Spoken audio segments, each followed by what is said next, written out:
Hey everyone, it's now the end of September. I hope you all have enjoyed the journey of going back through some of the earliest stories I've done on this channel. And what better way to end Remake Month than with a collaboration? It is the end of September after all. This is Blackeyed Blonde, and she's going to be joining me once again on this story. Make sure to go check out her channel down below in the description. You won't be disappointed. Tonight's story is about a cave exploration that goes deadly wrong, and praying to God will not save you. I hope you're ready. Here's to October, and here's to all of you.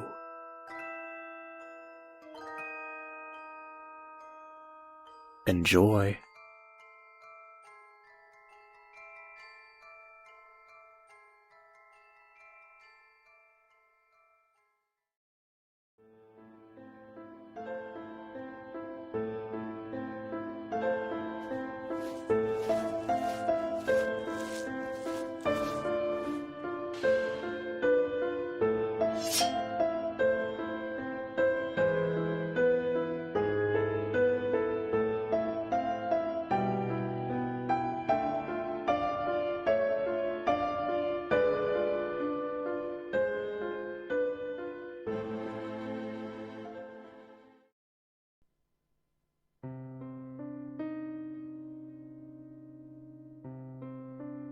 I huffed and puffed under my breath as I stared into God's mouth.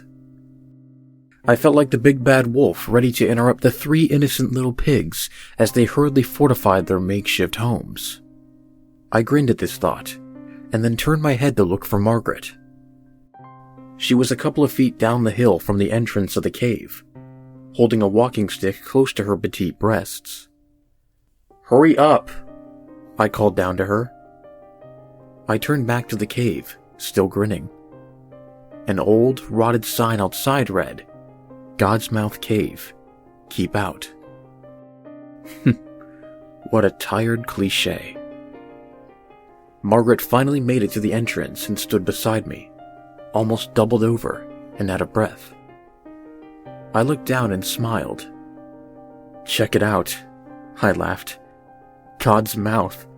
I wonder where Jesus' anus is." I chuckled to myself. Margret was less amused.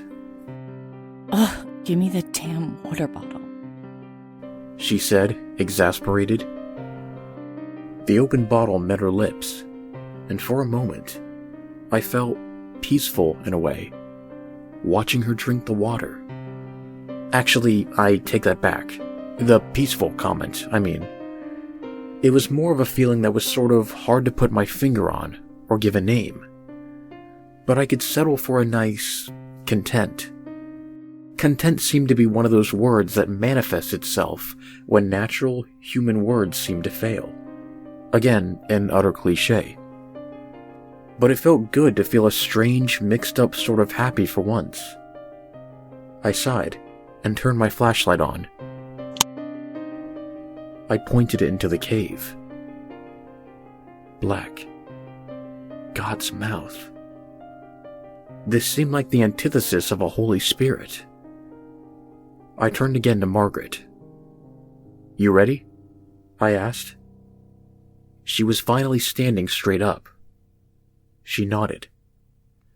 I clapped a friendly hand to her back, and we walked into God's mouth. The inside was not unlike the preview I had glimpsed outside with my flashlight. Dark, dismal, and endlessly black. It seemed to stretch endlessly, no matter how I positioned my flashlight.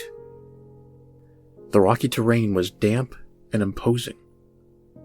The last natural light slowly disappeared behind Margret and I as we made our way deeper and deeper. I found it strange how soft and compelling the world around me now appeared. Despite the stalactites, stalagmites, and other various rocky formations being so jagged, it seemed that, even amongst the pointed teeth of God, I could lay down and rest here forever. It was comfortable. Apparently Margret didn't agree. She shivered uncomfortably under my arm. I raised my eyebrows. "Need your coat?" I asked. I tried to look at her and make nonverbal communication as explicit as possible, until I realized that we were lost, inky blackness of the mouth. I bit my lip and waited, but she didn't respond. For a couple of minutes we walked in silence. She stopped and stood motionless. I stopped too. Why the hell are we even in here? She sounded irritated. I shrugged, more to appease myself than her, and shoved my flashlight under my face. Bladed shadows obscured half of my face. The other half illuminated in a wretched mask. "Spooky!" I cried, chuckling. She didn't move. I sighed. "I thought you wanted to go," I said. I noticed how my voice echoed against the cave walls at any volume. "I mean," I began again, scratching at my chin. "You did say you wanted to go see some nature for our vacation, and you did sound impressed when I told you about my visit to Mammoth Caves a couple years back, so..." My voice trailed off. I could still sense her irritation. No, you wanted to go here. I wanted to go to a beach or something, but no. A cave, Nathan. She sounded more like the big bad wolf now. I know that you have this weird fetish for spelunking or something, but I really don't want to be dragged into it. Don't get me wrong, I'd love to go on a trip and get into nature and fresh air, but this? I could hear her arms flail and gesture about in the thick air. This is cave air, not fresh air. This air is practically fermenting. Plus, isn't this illegal? Can we please just leave? We both stood there. The only sound that could be heard was the electricity in the air being stifled and smothered by the damp atmosphere. Finally, I began to walk. I didn't hear Margret follow me, but I kept moving forward. Nathan, stop. Please stop. So I stopped. I'm sorry. I'm tired and I'm not used to running and climbing around and the like. I'm just tired. I could hear her moving closer to me. "It's okay." She gripped my arm. "Really, it's fine." I shook my head.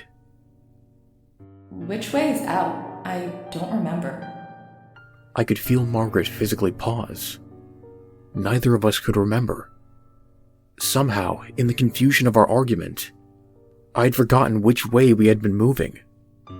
Idiot, I thought to myself. I should have brought a goddamn rope or something to trail from the entrance of the cave. I had to take action. So without much thought, I turned 180 degrees and said, "This way." We walked for what seemed to be hours. My feet were tired and sore, and I could hear Margret's groans from behind me. She held my hand tightly. I felt terrible. This was all my fault. Then I froze. Hey, put your hand out.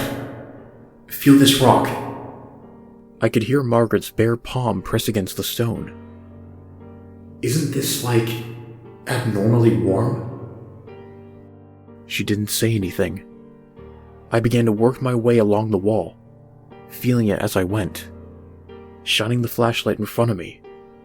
Suddenly, I felt a sharp pain on my head as the ceiling of the god's mouth met with my scalp. Ow, shit! Oh, Nathan, are you okay? I'm fine. Please, calm down. We'll get out of here soon, I promise. I started again, pointing my flashlight upwards now to see the ceiling above me. It seemed to be getting narrower. That was strange. Listen, Margret, babe, I said through clenched teeth. I think we gotta turn around. Margret sighed next to me. Again, we walked for a decent length. I kept my flashlight pointed upwards this time. Sure enough, the space in the cave seemed to become smaller and smaller. If there was any resonating light left in God's mouth, aside from my flashlight, I'm sure Margret would have been able to see the whites of my eyes, spreading in panic. We were completely lost. I let go of Margaret's hand and began to feverishly feel my way along the walls. No! Nathan! I kept going. We had to get out. If we were lost, nobody would be able to find us. I kept feeling along the wall until I abruptly hit a corner. Fuck! I said aloud. Margret, this seems to be a dead end. I spun around on my heel. Margret? No answer. Shit. I began to repeat my process again, almost running, as I felt the wall run past my fingertips. Cool, damp rocks and jagged spears. Suddenly, I found myself at a corner again. Fuck! Margret! I was belting her name out now. In the corner of the cave's maw, where I had been thwarted so many times already, I heard a noise. It sounded like muffled static from a television. I pressed my ear against the rock. It seemed to be getting even warmer now. I heard the faint sounds of Margret on the other side of the rock. She was screaming. No! I began running haphazardly into the walls around me. With dawning realization came a wave of sheer horror. There was no entrance. There was no exit. Only these four corners. And me. I could feel blood begin to trickle from the cut I managed to get by bashing my body into the cave walls. They were closing in on me. They were coming in for the kill. And soon, they would be pressing in on my skull and crushing my ribcage. I sat there for hours waiting for death. My flashlight was becoming dim and blinking. Finally, I felt the soft touch of these rocky walls press against my back. I began to cry as I lay down on the ground. I let my flashlight roll onto the small hills of stone. As I quietly stayed prone, tears dripping down my face, I turned and looked at the flashlight. Its last, fading beams of light pointed at something not far away from my face. I squinted into the darkness. My eyes widened, and I felt tears fall even harder from my face. The rocks were piercing my skin now, and blood dripped from all sides. There, in the last light of my flashlight, was the appetizer. The spotlight shone on a hand whose nails were painted red, and I screamed in agony as I watched the god's mouth chew its latest meal.